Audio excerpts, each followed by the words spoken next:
Hey everyone, this is Kevin the Entrepreneur, and geez, 4 videos today. I gotta be careful. I might be heading for a record if any other news stories break, but unfortunately, this one's kind of a sad one. Fasten, the ride-hailing app, is shutting down. Now, many of you don't know what Fasten is. I was briefly familiar with it. I knew they were in Austin. Apparently, they expanded to one market since I'd last heard of them, and they just could not compete, and this is the story. Ride-hailing app Fasten announced announced Friday that with heavy hearts they are shutting down all operations in Austin and Boston after 3 years in business. They've been in business for 3 years. They only had 2 cities, and I bet you most of you have never heard of them. In a blog post by the Fasten co-founders Kirill Evdokov, I think, and Vlad Christoph and Roman Levitsky, they announced Fasten had been acquired by Vezit Group, described in the post as one of the top 10 ride-hailing companies in the world. The app will shut down as of 12 a.m. Monday, March 5th. And that doesn't make sense. Why would you buy a company just to shut it down? Isn't that the definition of throwing away money? I don't know, just a thought. While they will be using our brand and our technology to grow their business in other parts of the world, they will be freezing our operations in the U.S., the Post said. Which, well, in fairness, that makes sense. That makes sense, and we'll explain why in a moment. The co-founder said for them, it has always been more about getting people from point A to point B, saying, quote, "We wanted to help drivers earn more of the fare. We wanted to give you a better choice, and that will be important in a moment." Wow, my back just itched there for a second. With more than 5 million rides completed, the company is asking riders to make a conscious choice the next time they use a ride-hailing app. Quote, "We know why you chose Fasten, and our hopes is that you'll continue to think about the drivers who are doing this to make ends meet and of how rideshare companies treat their people." Wow, I'm actually getting a little teary-eyed. In an interview last month, Evdokov told KXAN their company had not seen a big change in demand since Uber and Lyft returned to Austin, saying the company had just opened a new office and driver lounge in East Austin. A few weeks ago, Ride Austin told KXAN business has flattened out since Uber and Lyft's return to the market, but they're not worried about getting pushed out. Fare discontinued its service last summer after a massive drop in customer usage, and that's just the reality, guys. You can't compete with Uber and Lyft. It's very, very difficult to. This is why it's hard to start a new rideshare. Like, here's the thing, and for the record, if anyone wants to try to start a ride sharing app, I will definitely talk to you, and I will definitely do what I can, because we do need options, but you do face an uphill battle, and this is one of the reasons why Uber and Lyft, especially Uber, are so ingrained that once they show up, you can't compete. It's the equivalent of a Walmart showing up. Your mom and pop shop, it's gone. It's gone. Once that Walmart opens, your shop is gone. Same thing with Uber and Lyft. You can't compete with their prices. They price at a loss. And they continue to price at a loss to prevent alternatives from popping up. Now, what good does that do if you can never be profitable? I don't know. You're going to have to ask them. But Uber sticks around for 2 key reasons. They price at a loss, so they're always cheaper than any of the potential, costs. Any potential competitors out there, they'll never be able to touch them.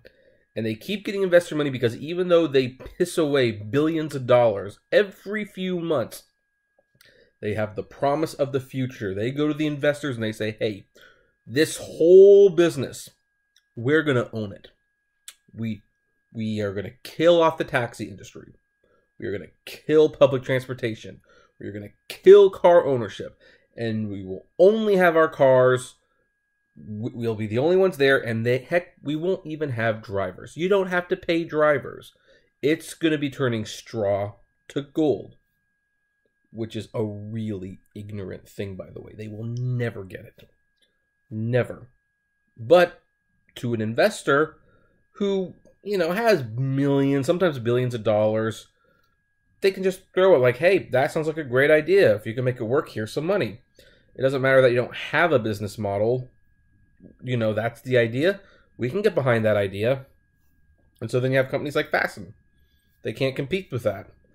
They just cannot compete with that. And unfortunately, these rideshare apps, whenever they pop up, they do go for the drivers. Because if they can get the drivers off Uber and come to them, then maybe they can have a shot to compete. But they don't get the passengers. For that matter, they can't usually even offer the bonuses Uber offers. The bonuses are the only thing that's worth doing for Uber and Lyft. If you have never done Uber and Lyft, let me make it clear. You can sign up, use a referral code, get a bonus, and then get out. That's the only way it's profitable, because while you're a new driver, you are making bank with that bonus. It's not very profitable after the bonus is gone. In fact, it's a very money-losing operation, but that's how they keep getting people. A startup can't offer a $500,000 bonus. They just can't. And it's hard to get the public interested in them when really Uber's a verb. Uber is a verb. That doesn't guarantee anything, because when I was growing up, little story time, when my parents said to go play video games, they would say, go play Nintendo. We had a Sega Genesis. Then we had a Nintendo. But some people had Sega Genesises, and people said, go play Nintendo. It was a verb. It was a verb for video games. And then at one point, I'll never forget when a congressman first said, we got to get kids to stop playing the Xbox. They were saying video games, but Xbox had taken over that verb. As you can see with the video game industry, there were always competitors. But ride sharing is a very different beast. There's just two. There's Uber and there's Lyft. And I keep hoping something breaks out. I'm still hoping Bounce, which started in San Diego, just moves up just a couple hours north so that I can try driving for them. Will Bounce make it? I don't know. They've got an uphill battle. It's very difficult to make a compelling argument for a rideshare company that's focused on the drivers, though. It really is. Because the drivers are not investors' concerns. The investors like Uber because it's like a factory without workers.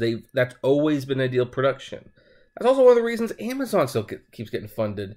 Bezos keeps promising drones will deliver the packages and computers will ship the items. We can get rid of all these employees. That's a very attractive offer to not have to pay all those salaries and the benefits. That's hugely attractive. So that's why they invest in Uber. You come up with an app that says we're going to do what Uber does. It's the same price and we pay the drivers better. Drivers are not their concern. They want to hear, hey, we've got this app. It's cheaper than Uber. And you know what? Our cars drive right now without the drivers. It's sad, but it's true. And Fasten is just one more example that it's going to be tough. Now, I'm not going to rule out the possibility of a third competitor. Taxi companies have had competitors for years. And heck, drivers might have to start getting a little creative. They might have to get their own business license and get their own insurance and create their own local app.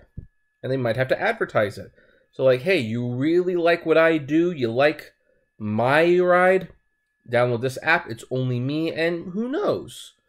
Who knows? Like maybe drivers can start getting creative, especially in some of these smaller areas where Uber and Lyft are out there, but people like the personal touch. They like the personal touch. They like your car. They like you. They like your music. Because, before Uber, like when I would meet a cab driver I liked, I'd ask for his number and I would call that person. Uber and Lyft don't work that way. And Even though it would be a nice feature for them to add, they'll never do that because the last thing they want to do is personalize Uber and Lyft. They don't want to do that. They want you to think about the brand, not the driver.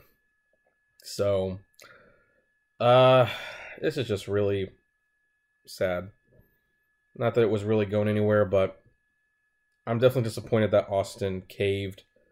All Austin wanted was fingerprinting. That was not a big thing to ask for. And they should have held their ground. They should have seen that their homegrown community was building up solutions. And had they actually stuck it out, that would have been Uber and Lyft's first clue that, hey, you can't leave every town because they will come up with an alternative. I think Texas, in hindsight, really failed the rideshare community, both for drivers and passengers. But what do you folks think? Do you agree with any of this? Did any of you drive for Fasten? I would love to know. Comment below. Like, favorite, share, subscribe. If you enjoy the videos I make, consider becoming a patron member for $1 a month. Oh yeah, and by the way, hashtag PayDriversFair. I'll see you Monday with an update on that.